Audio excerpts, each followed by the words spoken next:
우리가 교회를 통해서 하나님을 섬기고 있는데, 우리가 이 땅에 사는 동안에, 아니면 교회를 통해서 하나님을 섬길 때 우리가 제일 힘써야 될 것이 무엇일까요?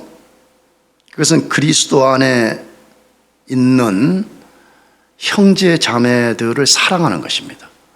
한 하나님을 아버지라고 믿는 형제들끼리 서로 사랑하는 것입니다.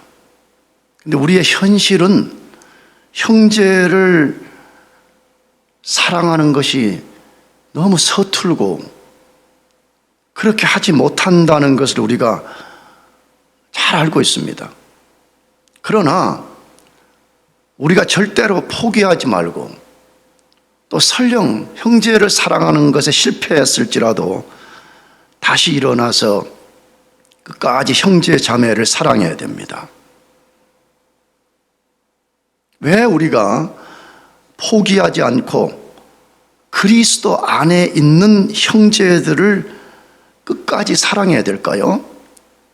그 이유를 특별히 요한 1서에서 계속 지금 반복해서 말씀한다고 2주 전에 말씀을 드렸어요. 근데 성경 전체 이유와 요한 1서에서 말씀하는 이유를 근거로 크게 세 가지 이유를 말씀드리고 싶어요. 첫째로는 우리의 구주이신 예수님이 그렇게 하라고 명령을 하셨습니다. 그게 요한 사도를 통해서 예수님 명령도 하셨고, 예수님이 직접 마태복음 22장 39절에 내 이웃을 내 몸과 같이 사랑하라라고 명령했습니다. 우리의 왕이요 구주이신 예수님이 명령을 하셨습니다. 여러분, 예수님은 우리의 왕이십니다. 믿습니까? 내가 예수님 믿습니다, 그 말은 나는 예수님을 나의 왕으로 나는 믿습니다, 그 말이에요. 근데 왕이신 그분이 우리에게 그렇게 하라고 명령을 했다는 것은, 명령은 선택사항이 아니에요. 하면 더 좋고 안 해도 그만이 아니라 명령은 우리가 오직 순종할 책임만 있는 것입니다. 그분이 우리 보고 형제를 사랑하라고 말씀했어요. 두 번째 이유는 구원의 명백한 증거이기 때문입니다. 지난주 말씀에서 하나님 안에 거하는 사람, 구원받은 사람의 증거 중 하나가 형제를 사랑하는 것이라고 말씀했습니다. 지난주에 말씀드렸습니다. 자연인인 우리 인간은 성경적 원리에 근거해서 특별히 이 그리스도 안에 있는 형제 자매들을 사랑할 능력이 없습니다. 우리는 원천적으로 그러한 사랑이 없었던 사람들이었습니다. 그런데 하나님께서 우리를 구원하실 때 우리에게 없는 하나님의 사랑을 부어준 거예요. 그래서 진짜 구원받은 사람의 특성은 뭐냐 그러면, 내가 예전에는 할 수 없는 사랑의 행위를 할 수 있게 된다는 거예요. 근데 그 대상이 누구냐 그러면 특별히 그리스도인들이라는 거예요. 그리스도 안에서 함께 형제되고 자매된 사람들을 사랑하게 된다는 거예요. 그것이 요한 1서에서 말하는 구원의 매우 중요한 증거라고 말해요. 왜 이게 매우 중요하냐 그러면, 이미 우리가 2주 전에 다루었지만 요한 사도는 요한 1서에 사랑이 얼마나 중요한 자리매김을 하는지 3번이나 지금 반복해서 말씀하고 있기 때문에 그런 것입니다. 세 번째 이유는 하나님이 우리 같은 형제된 우리끼리 서로 계명에 순종해서 사랑하게 되면 하나님이 주시는 복이 있기 때문에 그렇습니다. 잘 성경의 논리를 보세요. 하나님은 서로 사랑하라고 명령만 하는 것으로 끝나지 않습니다. 명령할 뿐만 아니라 우리가 그 명령에 순종한다면 너희들은 상상할 수 없는 복을 누릴 것이다. 이게 하나님의 약속이에요. 그래서 요한 1서 4장 7절에서 16절까지는 사랑을 실천하라는 데 강조점을 뒀습니다. 너희가 진짜 구원받은 사람이 맞냐? 그러면 너희는 마땅히 서로 사랑하라. 이것이 강조점이었어요. 근데 오늘 본문은 사랑을 실천할 때 성도들이 하나님으로부터 얻게 되는 복, 하나님 앞에서 누리는 복이 무엇인가를 알려줍니다. 자, 그러면 그리스도 안에 있는 형제들을 사랑하면 어떤 복을 누리게 될까요? 첫째로는 마지막 심판날에 담대함을 가질 수 있다고 말씀합니다. 마지막 심판날에 우리가 담대함을 가지고 그 심판대 앞에 설 수 있다라고 말씀합니다. 여러분은 그것을 믿을 줄 믿습니다만 해도 우리 모두는 언젠가 그리스도의 심판대 앞에 서야 됩니다. 이것을 비껴갈 수 있는 사람은 단 한 사람도 없습니다. 그래서 오늘 본문에도 우리가 그 심판대 앞에 설 것이라고 말씀해요. 그것이 4장 17절 말씀이죠. 이로써 사랑이 우리에게 온전히 이루어진 것은 우리로 무슨 날에? 심판날에 담대함을 가지게 하려 함이니 라고 되어 있습니다. 모든 인간은 뭐 인정하든 인정하지 않든 언젠가 이 그리스도의 심판대 앞에 서야 됩니다. 이 심판을 생각하면 두려운 일이 아닐 수 없습니다. 굉장히 두려워요. 그렇다면 어떻게 우리가 이 두려움을 극복하고 마지막 심판대의 앞에 담대하게 설 수 있을까요? 이것을 극복하는 것을 알려면 먼저 그리스도의 심판에는 두 종류가 있다는 것을 알아야 됩니다. 하나는 정죄의 심판입니다. 이 정죄의 심판은 비그리스도인의 죄를 최종적으로 선포한 후에 지옥 보내는 것입니다. 이런 건 없어요. 교회 안에서도 조사 심판이라는 또 거짓을 가르치는 사람들이 있는데 마지막 날 우리가 다 어떻게 이 세상을 살았는지 일일이 하나님이 조사를 해가지고 하나님이 보시기에 합당하면 천국이고 합당하지 않으면 지옥으로, 그걸 조사 심판이라 그래. 근데 그런 거짓이 어디에 있어요? 여러분, 영원한 운명은 이 땅에서 결정됩니다. 믿습니까? 지난주에 말씀드렸잖아요. 우리의 영원한 운명은 정확하게 마지막 날 결정되는 것이 아니라 이 땅에서 결정을 내버리는데, 예수 그리스도를 구주로 받아들이지 않는 사람은 마지막 날 그가 얼마나 선행을 쌓았냐 그걸 조사하는 날이 아니라, 너는 너의 죄를 해결하기 위해서 나의 아들을 보내서 십자가에 심판해서 너의 죄를 해결하려고 했는데 너는 그걸 끝까지 거부했기 때문에 너는 죄인이라는 선고를 받고 지옥 떨어지는 것을 말하는 것입니다. 그러나 구원받은 성도들은 이 정죄의 심판을 받지 않습니다. 그 이유는 예수 그리스도가 그 사람을 대신해서 십자가에서 정죄의 심판을 받아주셨기 때문입니다. 진짜 구원받은 사람은 이 정죄의 심판을 다시 받지 않아요. 그것을 요한복음 5장 24절에 말씀했는데, 내가 진실로 진실로 너에게 이르노니 내 말을 듣고 또 나 보내신 이를 믿는 자는 영생을 얻었고, 어디에 이르지 않는다고요? 심판에 이르지 아니하나니 사망에서 생명으로 옮겼느니라. 바로 이 심판을 바로 정죄의 심판이라고 말해요. 하나님은 이중처벌하지 않아요. 언젠가도 말씀드렸지만 이 세상 법정에서도 이중처벌은 불법이에요. 하나님도 우리를 이중처벌하지 않아요. 예수님을 우리 대신 심판하신 그분이 다시 또 우리를 심판하는 일이 없다 이 말이에요. 그러니까 진짜 우리가 예수님을 믿어 구원받으면 우리는 이 정죄의 심판을 받지 않아요. 그것을 예수님이 직접 말씀했어요. 지난 수요일 날도 말씀드렸지만 예수님은 놀라운 분이죠. 왜 그래요? 그분은 우리의 구속의 대속의 주가 되실 뿐만 아니라 마지막 날 심판의 주가 되는 거예요. 하나님이 마지막 최종 심판을 예수 그리스도를 통해서 심판하게 되는데, 우리를 심판할 그분이 우리의 십자가에서 대속의 피를 흘려주신 분이기 때문에 진짜 우리가 예수 믿으면 우리는 이 정죄의 심판을 받지 않는 것입니다. 그러면 그리스도인들이 받는 심판은 뭐냐는 거예요. 우리는 비그리스도인들과 같은 정죄 심판을 받지 않는데 그리스도인들이 받는 심판은 뭐냐는 거예요. 그것은 삶에 대한 책임의 심판이에요. 예수 믿고 난 후에 우리가 주님의 계명에 어떻게 리스판시빌리티를 갖고 따라왔는지에 대한 반드시 이 삶의 책임을 묻는 심판이 남아 있습니다.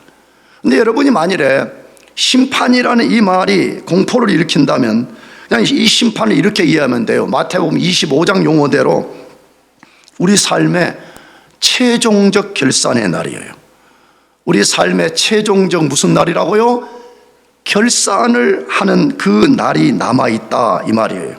이 땅에서 우리가 주님의 계명을 따라서 어떻게 살았는지에 대해서 책임을 물은 후에 상을 받거나 아니면 상을 잃게 되는 심판을 받는 것을 말합니다.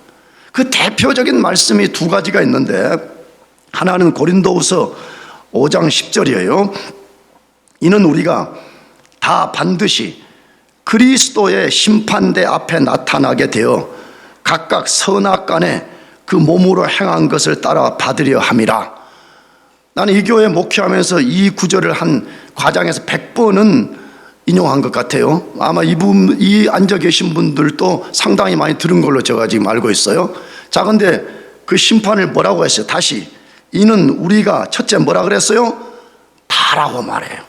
한 사람도 예외가 없다고 말해요. 그 다음 뭐라 그랬어요? 반드시라고 돼 있어요. 비껴갈 수 있는 사람이 아무도 없어요. 그리스도의 심판대 앞에 나타날 것이라는 거예요. 근데 이 본문에 이미 각각 선악간에 그 몸으로 행한 것을 따라 받으려 함이라 그렇게 말씀했어요. 근데 이 말을 좀 더 자세하게 설명해 놓은 성경이 고린도전서 3장 12절에서 15절이에요. 근데 이 말씀을 읽을 때는 여러분이 반복되는 공적, 헬라어 갈, 일, 우리가 행한 것 이 말인데 그 말이 어떻게 반복되는지를 보면서 읽어봅시다. 만일 누구든지 금이나 은이나 보석이나 나무나 풀이나 집으로 이 터 위에 세우면 각 사람의 공적이 나타날 터인데 그날이 공적을 밝히리니 이는 불로 나타내고 그 불이 각 사람의 공적이 어떠한 것을 시험할 것임이니라. 만일 누구든지 그 위에 세운 공적이 그대로 있으면 상을 받고 누구든지 그 공적이 불타면 해를 받으리니 그러나 자신의 구원을 받되 불 가운데서 받은 것 같으리라. 이 공적이라는 말이 고린도후서 15장 용어라고 해야 되면 선악간에 행한 것을 말해요. 우리가 이 땅에서 어떻게 살았는지에 대한 것들을 하나님이 최종적으로 심판하는데 비유를 든 거죠. 불로 싼다는 거예요. 고대 당시에 이 광산에서 광물을 채취해 오면 그대양 시장에 못 팔잖아요. 그럼 어떻게 해요?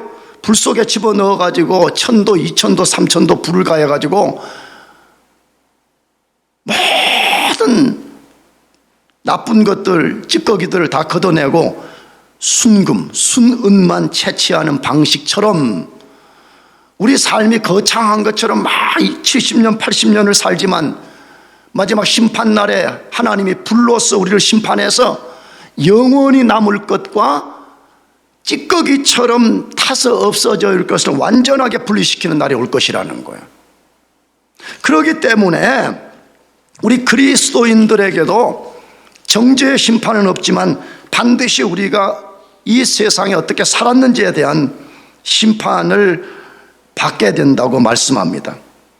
자, 그렇다면 어떻게 하면 담대함을 갖고 이 결산의 심판날을 우리가 맞이할 수 있냐 이 말이에요. 자, 그것을 아까 읽은 4장 17절을 다시 읽어봅시다. 뭐라고 했어요? 다시 시작. 이로써 사랑이 우리에게 온전히 이루어진 것은 우리로 심판날에 담대함을 가지게 하려 함이니 주께서 그러하심 같이 우리도 이 세상에서 그러하니라. 자, 그러면 이 17절 이로써라는 이 말을 이해하는데 이게 무슨 뜻이에요? 우리가 2주 전에 읽었듯이 하나님이 베풀어 주신 사랑이 너가 진짜 무엇인지를 안다면, 너가 하나님으로부터 어떤 사랑을 너가 받았다는 것을 너가 안다면 너는 그리스도 안에 있는 형제 자매들을 진심으로 사랑하라는 것이. 만일에 너가 그 사랑을 알고 진심으로 형제 자매를 사랑한다면 너는 심판날에 담대함을 가질 것이라는 게, 다시 말해 담대함을 가지고 심판날에 설 수 있다 그 말이에요. 그것을 요한 1서 용어대로면 또 뭐지요? 예수님이 이 땅에서 우리에게 보여주신, 본을 보여주신 그 사랑을 본받아서 형제 자매를 사랑하는 것을 실천한다면 너희는 두려움 없이 담대히 설 수 있을 것이다 그 말씀이에요. 그리스도인이 말이에요, 이 땅에 살든지, 땅에 지금 여기 현재 말이에요, 아니면 심판날에든 담대함을 갖는 것은 매우 중요합니다. 이 그리스도인들이 어마어마한 프리빌리지를 하나님께 받았는데 왜, 미안해요, 빌빌빌 그렇게 사냐? 담대함을 잃어버린 거예요.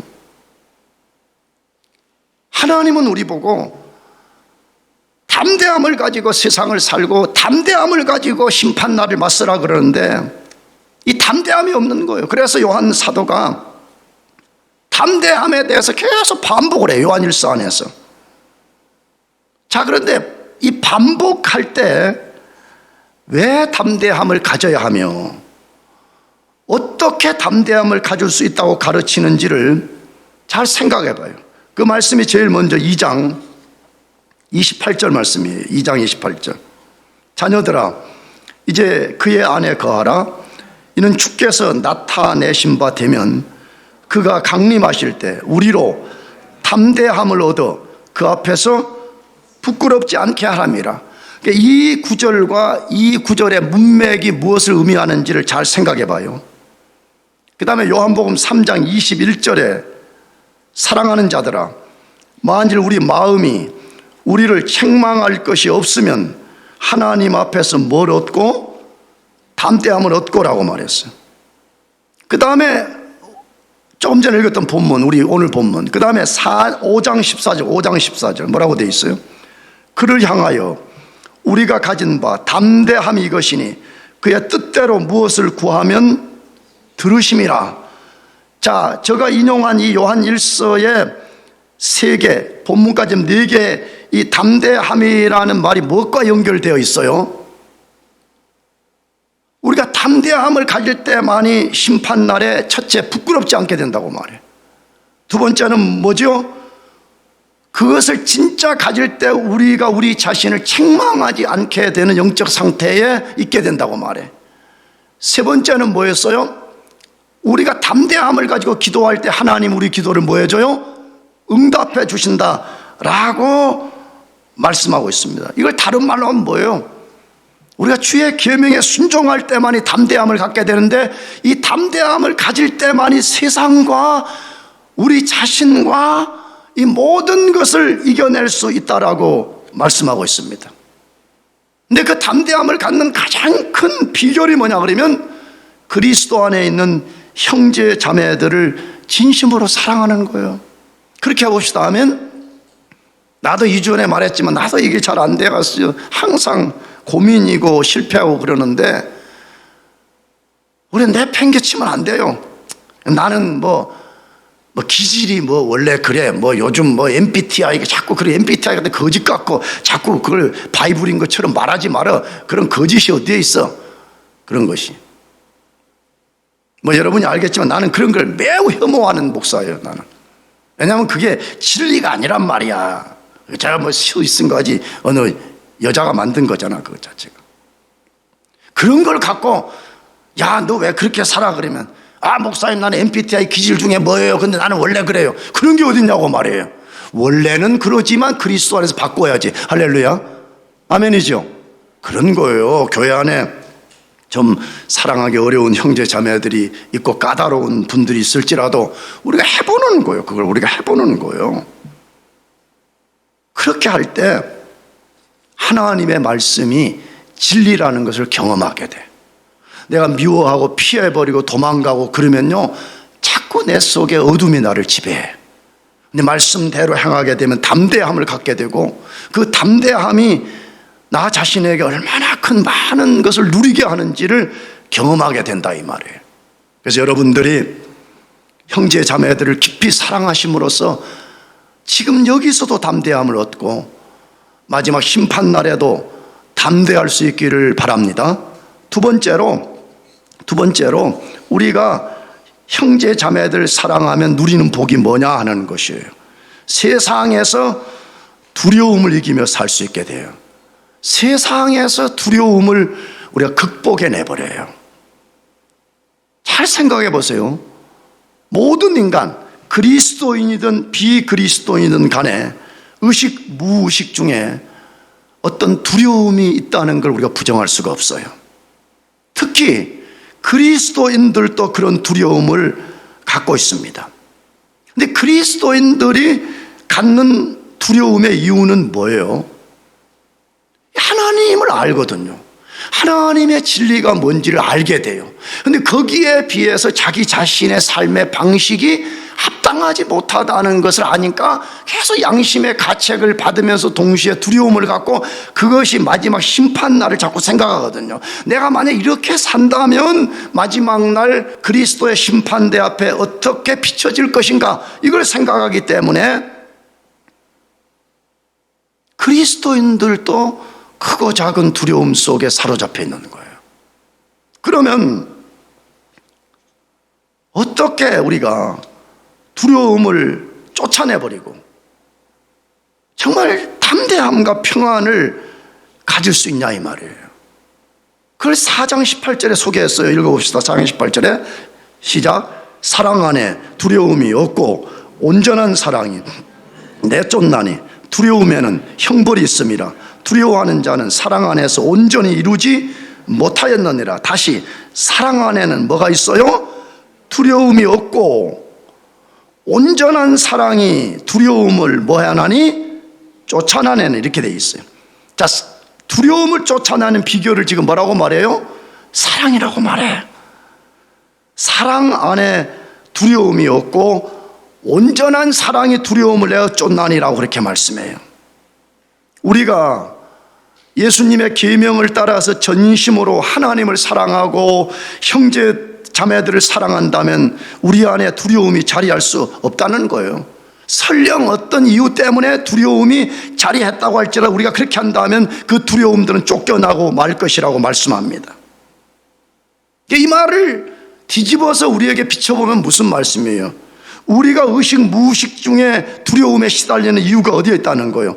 하나님과 형제 자매들을 진심으로 사랑하지 않기 때문에 그렇다는 거예요. 나는 성경을 읽으면서 언젠가도 말씀드렸지만 성경이 진리라는 거예요. 이게 하나님 말씀이기 때문에도 진리지만 내 경험에 비추어 볼 때도 이게 진리라는 거예요. 왜 진리냐? 4장 18절 그대로 내가 경험을 하기 때문에 그런다는 거예요. 뭐죠? 목사가 교회 안에서 성도들을 어떤 이유가 돼서 미워하는 마음을 가져, 어떤 것이 돼서 온전히 사랑하지 않아, 그러면 당장 나에게 뭐가 일어나느냐? 내 영혼이 어둡고 불안하고 뭔가 이 속에 두려움이 확 사로잡혀. 근데 내가 뭐 나를 뒤에서 욕하든지 뭐 어쩌든지 뭐 어떤 인간이든 간에 내가 좀 어눌하기는 하지만 미워하지 않고 내가 사랑으로 대하고 끝까지 기도해주고 막 그러면 뭐 그가 욕을 하든 말든 담대해져. 할렐루야. 여러분도 동의하시죠? 아멘.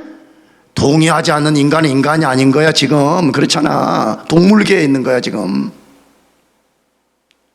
왜? 인간은 보편성을 띠고 있어요. 내가 경험하고 내가 느끼는 것을 대부분 사람은 똑같이 느끼는 거야. 왜? 하나님이 우리 인간을 창조할 때 하나님의 형상대로 지었고 비록 그 형상이 죄로 인해서 깨어지긴 했지만 그 보편성을 갖고 있기 때문에 그러는 거예요. 그래서 우리가 사랑하면 두려움이 사라져버려요. 여러분은 어때요? 나는 오랫동안 목회하면서 어떤 성도들과 관계가 좀 나빠지면요, 그 성도를 멀리서만 봐도 두려워요. 그런데 막 성도를 막 사랑하고 그래, 막 저기 200m인데도 막 소리를 지르고, 성도님 반가워요, 막 사랑하면 막 보고 싶고 막 소리치고 막 껴안아주고 싶은데, 미워하면 어떻게 막 숨고 싶어요. 막 왜? 두려움이 있는 거예요. 두려움이. 그 사람이 나한테 말 걸까 봐서 두렵고요, 그 사람이 나한테 와서 뭐라고도 태클을 걸까 봐서 두렵고요.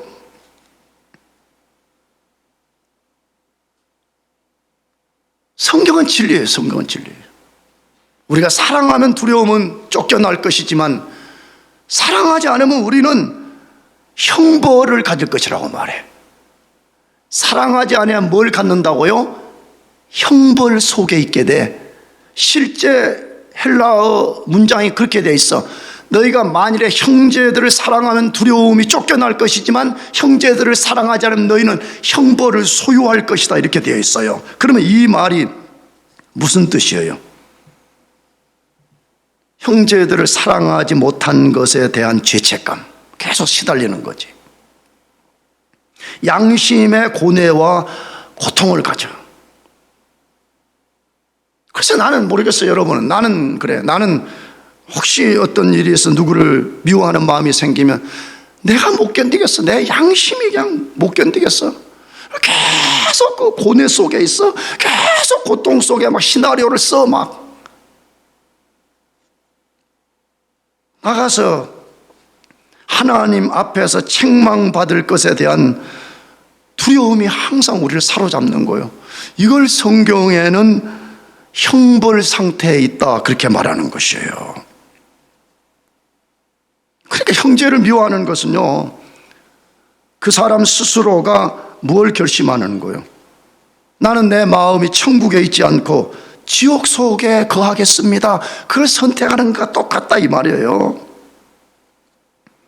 나가서 오늘 본문은 뭐라고 말해요? 형제를 미워하여 두려움 가운데 거하게 되면 사랑 안에서 온전히 이루지 못한다, 이렇게 돼 있어요. 이 말을 쉽게 말하면 뭐냐 그러면, 두려움은, 미움 때문에 발생하는 두려움은 온전한 사랑의 방해꾼이라는 거예요. 절대 우리가 온전한 사랑, 퍼펙트한 사랑을 만들어낼 수 없다, 그렇게 말하는 거죠. 그러므로 요한 사도가 지금 계속 우리에게 반복되는 단어를 통해서 말하는 내용이 뭐예요? 사랑, 두려움, 온전함은 밀접한 관련을 갖고 있다는 거예요. 우리가 형제들을 사랑하면 온전하고 두려움이 없게 되지만, 사랑하지 아니하면 우리는 온전할 수도 없고 두려움을 떨쳐버릴 수 없다라고 말해요. 사랑하는 교회 여러분, 우리 인생은 매우 짧습니다. 진짜입니다. 그래서 우리 교회는 다 젊은이들만 모이니까 별로 나이와 죽음에 대해서 굉장히 이렇게 멀리 있는 것처럼 느끼는 분들이 많은데, 우리 인생은 성경 말씀처럼 아침 안개와 이슬 같습니다. 짧은 인생을 살면서 형제들을 미워하는 것 때문에 두려움에 사로잡혀서 그것에 시달려 사는 삶만큼 불행한 것이 어디에 있겠어요?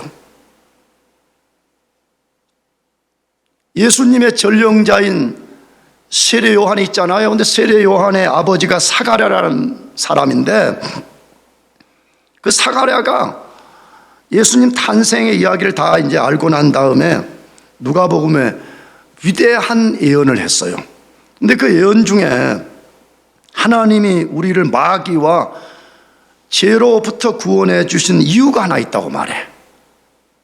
물론 여러 가지가 있는데 그 중에 하나 이유가 있는데, 그건 두려움 없이 주를 섬기는 것이라, 그렇게 말했어요. 그 말씀을 누가복음 1장 74절 75절인데 나는 이 구절을 매우 좋아합니다. 여러분도 좋아할 수 있기를 축복합니다. 읽어봅시다. 뭐라고 했는지 같이 시작. 우리가 원수의 손에서 건지심을 받고 종신토록 주 앞에서 성결과 의로 두려움이 없이 섬기게 하리라 하셨도다. 하나님이 왜 그 고귀한 아들을 죄 많은 우리의 구원주로 보내주셨다고 지금 말씀해요. 우리를 원수, 죄, 마귀, 세상으로부터 우리를 탁 건져내가지고 종신토록 평생에, 아니 영원히 공포적 두려움 없이 성결과 의로 하나님 섬기도록 우리를 불러주셨다는 거예요. 그리스도인들이 하나님을 경외하는 데서 오는 두려움은 가져야 돼요. 그러나 공포적 두려움, 형제를 미워하는 데서부터 죄책감과 평안을 잃어버린 데서 오는 두려움은 그건 그리스도인과 관계가 없는 거라고 말해. 그건 그리스도인의 삶의 방식이 아니라는 거예요. 그런 거거든요. 사랑하는 교회 여러분, 주님 안에서 한 형제 자매 된 성도들을 사랑해 봅시다 하면 그걸 해보는 거예요. 그걸 좀 우리가 좀 안 되지만 해보는 거예요. 또 한 번 하고 두 번 하고 자꾸 하다가 보면 우리가 그 사랑을 실현하는 사람들이 될 수가 있어요. 마지막 세 번째로 우리가 함께 사랑하면 어떤 축복을 받냐 하는데, 볼 수 없는 하나님과 그의 사랑을 경험하게 돼요. 볼 수 없는 하나님을 보게 되고요. 이 본다는 말을 주의해야 된다고 몇 주 전에 말씀드렸죠. 절대 우리는 하나님을 볼 수가 없어요. 근데 성경은 본다는 용어를 쓴다고 내가 말씀드렸어요. 그게 무슨 뜻인지. 근데 볼 수 없는 하나님을 볼 수 있게 되고 볼 수 없는 하나님의 사랑을 경험하게 돼요. 대부분의 인간들은 하나님을 보거나 경험하기를 원합니다. 저는 그것이 모두 잘못되었다고 생각하지는 않습니다. 인간 속에는요, 예수를 믿든 안 믿든 하나님을 보거나 경험하기를 원하는 것이 인생 최대의 질문이에요. 최대의 질문이에요. 사람들은 그걸 의도적으로 회피해버리려고 그러는 거지, 인간 최대의 질문이 뭐냐 그렇게 말하면 도대체 신이라는 게 있냐는 거예요. 신이 있다면 보고 싶다는 거예요. 신이 있다면 진짜 내가 그 신을 경험해 보고 싶다는 거예요. 이거는 인간 최대의 난제니까 나 하나님 보고 싶어요, 나 하나님 경험하고 싶어요, 그거는 어떻게 보면 잘못된 것은 아니에요. 문제는 잘못된 방식으로 보거나 경험하려는 데 있는 것입니다. 2주 전에 말씀드렸어요. 잘못된 방식으로 하나님을 보려고 하는 것, 잘못된 방식으로 하나님을 경험하려는 것 때문에 평생에 하나님을 경험하지 못해. 그리고 어떤 사람들은 이단과 사이비에 빠져서 삶을 완전히 망쳐버리는 경우들을 보게 됩니다. 인간이 하나님을 볼 수 있는 유일한 방식은 뭐지요? 예수님 보는 거예요. 할렐루야. 누구 보는 거라고요? 예수님. 하나님과 똑같은 속성을 가지고 인간의 몸을 입고 오신 예수 그리스도, 그분을 보는 데 있어요. 그래서 다시 말씀드려요. 우리가 예수님 보거나 하나님 보는 데 있어서 예수님이 외적으로 어떻게 생겼느냐 그런 거 보는 것이 신앙의 본질이 아니에요. 성경이 만일에 예수님이 어떻게 생겼느냐 그런 것을 알려주는 것을 목적이라 그러면 이 많은 성경에 하나님과 예수님이 어떻게 생겼다고 썼을 거 아니에요. 키는 몇 센치고 몸무게는 얼마고 뭐 코는 매부리 콘지 뭐 이런 걸 자세하게 썼을 거 아니에요. 단 한 곳도 그런 말씀이 없어요. 예수님이 뭐 보여주는데 초점이 있어요? 그분이 어떤 신적 속성을 가졌는가,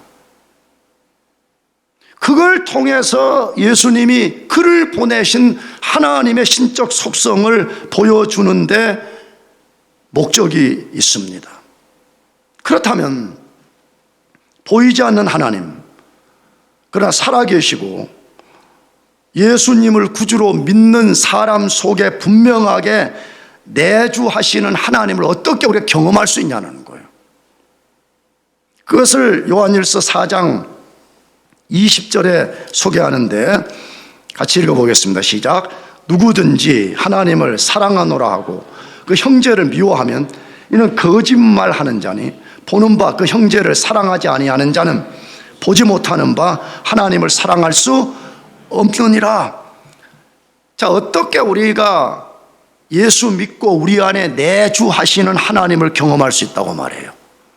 형제를 사랑하라고 말해. 누구 사랑하라고? 형제 사랑하라 그렇게 말해. 근데 이 20절 말씀에 사도는 두 가지 논리를 지금 말하고 있잖아요. 하나는 하나님을 사랑하노라고 말하면서 형제를 미워하면 거짓말하는 것이라고 말해요. 성경에 너무 명료한 것 때문에 두려운 거예요. 성경은 두리뭉실하게 말하지 않아요. 너무 명료해서 겁이 나는 거예요. 너 진짜 구원 받았냐? 너 진짜 하나님이 너 안에 와 계신 거 믿냐? 너 그렇다면 너는 누구를 사랑해야 된대? 형제를 사랑해야 된대. 만일에 그렇지 않다면 너는 나는 하나님 사랑해요, 나는 구원 받았어요 하는 것은 다 뭐라고요? 거짓말하는 것이라고 말해요. 두 번째 논리는 뭐예요? 눈에 보이는 형제를 사랑치 않는 사람은 눈에 보이지 않는 하나님을 사랑할 수 없다라고 말해요. 자, 그럼 이 두 개의 논리를 우리가 다시 한번 생각해 보자고. 첫 번째 논리는 뭘 강조해요? 하나님 사랑과 형제 사랑하는 것은 분리될 수 없다고 말해요. 어떤 사람이 진짜 나는 하나님을 사랑해요, 그러면 당연히 그 사람이 다른 형제를 사랑하게 된다는 것이에요.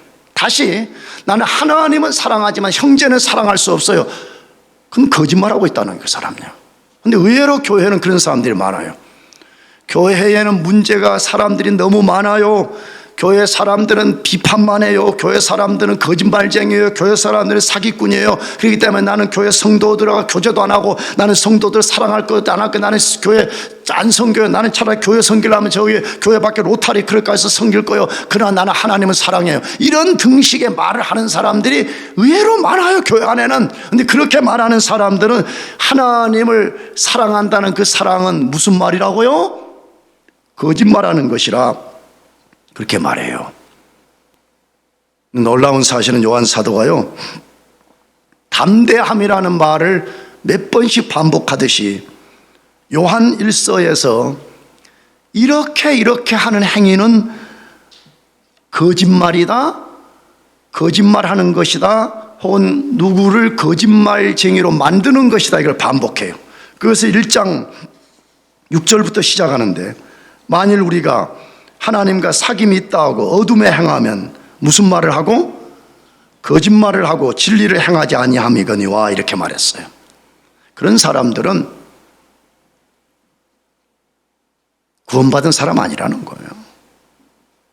두 번째, 요한일서 1장 10절에 만일 우리가 범죄하지 아니하였다 하면 하나님을 거짓말하는 이로 만드는 것이니, 우리가 이미 다루었죠. 우리 그리스도인들이 죄를 범하지 않아야 됩니다. 할 수 있다면 절대적으로 죄를 범하지 않아야 됩니다. 그러나 우리는 연약한 인간이기 때문에 죄를 범할 수가 있습니다. 그러면 하나님 앞에 죄를 인정하고 나는 죄인입니다, 용서해 주십시오, 이렇게 해야 되는데 뭐라고 말한다고요? 나는 죄 안 지었어요, 나는 죄인이 아니에요. 그런 사람이 있다면 그런 사람은 하나님을 무슨 쟁이로 만들어요? 거짓말쟁이로 만들어요. 하나님 분명히 우리가 죄인이라고 말하는데 나는 아니에요, 그러니까 그 사람은 하나님을 거짓말쟁이로 만든과 동시에 너는 구원받은 사람 아니야, 너는 복음이 뭔지를 모른다는 것이에요. 요한일서 2장 4절에 그를 아노라 하고 그의 계명을 지키지 아니하는 자는 무슨 자요? 거짓말하는 자요, 진리가 그 속에 있지 아니하되라고 말합니다. 요한일서 2장 22절, 거짓말하는 자가 누구냐? 예수께서 그리스도이심을 부인하는 자가 아니냐? 아버지와 아들을 부인하는 그가 적 그리스도니라고 말씀합니다. 요한일서 4장 20절, 누구든지 하나님을 사랑하노라 하고 그 형제를 미워하면 이는 뭐하는 자니? 거짓말하는 자니, 보는 바 그 형제를 사랑하지 아니하는 자는 보지 못하는 바 하나님을 사랑할 수 없느니라. 요한일서 5장 10절, 하나님의 아들을 믿는 자는 자기 안에 증거가 있고 하나님을 믿지 아니하는 자는 하나님을 뭐하는 자로 만드나니? 거짓말하는 자로 만드나니, 이렇게 되어 있습니다. 다시, 나는 하나님은 사랑하지만 교회 안에 형제 자매들은 사랑할 수 없습니다, 그렇게 말하는 사람이 있다면 그 사람은 지금 자기 입으로 무슨 말을 하고 있는 거라고요? 거짓말하고 있다는 것이에요. 그러므로 우리는 교회 안에 여러 가지 부족한 것이 많이 보일 수 있지 않아요? 그러나 우리는 필연적으로 형제 자매들을 사랑해야 됩니다.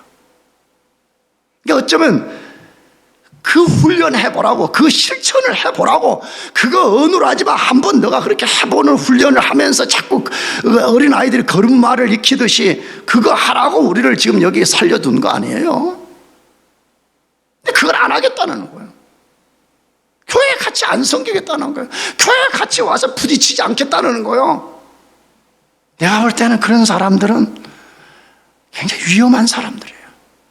그런 사람들은 자기는 굉장히 영적으로 나이스한 것처럼 보여질지라도 하나님의 관점에서는 그런 사람은 영적인 난쟁이요. 그러면 누가 진짜 내가 사랑해야 될 대상이에요? 누가 진짜 나의 형제예요? 누가 진짜 나의 자매예요? 그것을 요한일서 5장 1절에서 말씀하는데 읽어봅시다. 같이 시작. 예수께서 그리스도이심을 믿는 자마다 하나님께로부터 난 자니 또한 낳으신 이를 사랑하는 자마다 그에게서 난 자를 사랑하느니라. 자, 이 앞부분에 뭘 말해요? 누가 진짜 내가 사랑해야 될 형제냐고 말하는데 그 형제의 데피니션을 뭐라고 말했어요? 예수께서 누구이심을 믿는 사람, 그리스도이심을 믿는 사람은 다 우리는 주 안에서 형제 자매들이라고 말해.